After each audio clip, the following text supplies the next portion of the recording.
हम फौजी जब तुम लोगों की सुरक्षा में 20-20 किलो का वजन लेकर हमेशा खड़े रह सकते हैं, तो क्या तुम लोग एक तिरंगा नहीं संभाल सकते हम लोगों के लिए, अपने देश के लिए?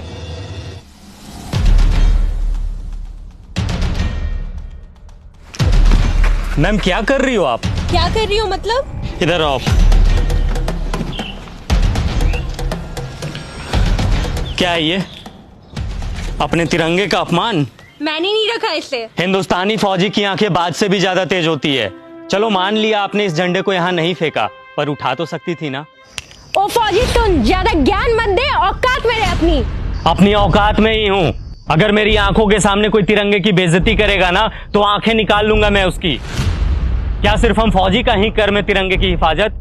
ये कोई ऐसी वैसी चीज है क्या? अपने देश की आन बान शान है ये, और तिरंगे की हिफाजत सिर्फ फौजी का कर्म नहीं बल्कि हर हिंदुस्तानी का फर्ज है। अरे जाना यार, टाइम मत खराब कर मेरा, बहुत देखे हैं तेरे जैसे। मेरे जैसे नहीं देखे होंगे।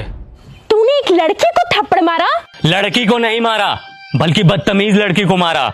हमें यह नहीं सिखाया जाता कि किसी बेगुनाह इंसान पे अपना हाथ भी उठाया जाए, लेकिन इतना तो तुम्हें भी पता होगा कि अगर कोई इंसान हमारे तिरंगे की तरफ आंख उठा करके भी देखेगा तो हिंदुस्तानी फौजी आंखें निकाल लेगा उसकी। फौजी होने का बड़ा घमंड है तुझे, औकात ही क्या है तुम्हारी? घमंड नहीं, फौजी होने का बहुत ही ज्यादा घमंड है मुझे, और इतनी औकात ही मेरी काफी है। तुम जैसे लोग ना 25-30 हजार की नौकरी करके ही खत्म हो जाते हो, और देख मेरी औकात, 10 लाख की गाड़ी में घूमती हूँ। तुम घूमो 10 लाख की गाड़ी में, हमें 50 डिग्री गर्मी, -50 डिग्री ठंडी, तेज बारिश में भी बॉर्डर पे खड़े होकर अपने देश के लिए हंसते हंसते सीने पे गोली खाने में फक्र महसूस होता है। यही हमें सुकून देता है। तुम क्या जानो असली देशभक्त होता क्या है? सुन, अब बहुत हो रहा है तेरा। तूने तो मुझे एक थप्पड़ मारा ना, मैंने तुझे 10 ना मरवाया ना, तो मेरा भी नाम हनी नहीं। मेरी दीदी यहाँ की डीएम है। रुक, अभी बुलवाती उसे। तू बस यहाँ से भागना मत। बिना डरे सीने पे गोली खाने वाले को थप्पड़ से डरा रही हो? फौजी हूँ, 1 इंच भी अपनी जगह से पीछे नहीं हटूंगा। जिसे बुलाना है बुला ले। मैं भी तो जरा देखूं उसे अपना देश प्रेम पहले दिखता है या फिर ये बहन। रुक, अभी समझ आ जाएगा।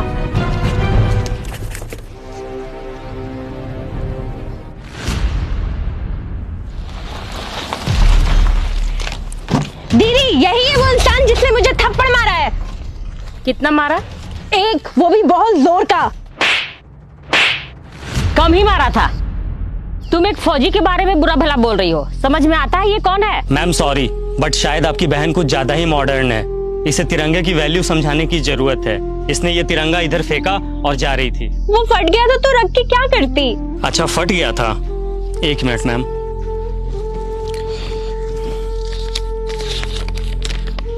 ये कितने का नोट है? 100 का। अब कितने का है? 100 का। अरे क्यों, फटने से इसकी वैल्यू खत्म नहीं हुई? मैं भी फेंक देता हूं इसे। बड़े शर्म की बात है, एक नोट फट जाने के बाद भी अपनी वैल्यू नहीं खोता, चाहे वो 10, 20, 50, 100, 1000 कितने का भी हो। लेकिन हमारा तिरंगा जो अनमोल है, वो फट जाने के बाद अपनी वैल्यू खो देता है। लोग इसे फेंक देते हैं। वाह। अब आपको कुछ बोलने की जरूरत नहीं है। आई एम सॉरी, मुझे सब समझ में आ गया है। अफसोस कि तुम्हें अब समझ आया, जबकि अपने तिरंगे की कद्र करना ये कोई समझाने की बात ही नहीं है। हम फौजी जब तुम लोगों की सुरक्षा में 20-20 किलो का वजन लेकर हमेशा खड़े रह सकते हैं, तो क्या तुम लोग एक तिरंगा नहीं संभाल सकते हम लोगों के लिए, अपने देश के लिए?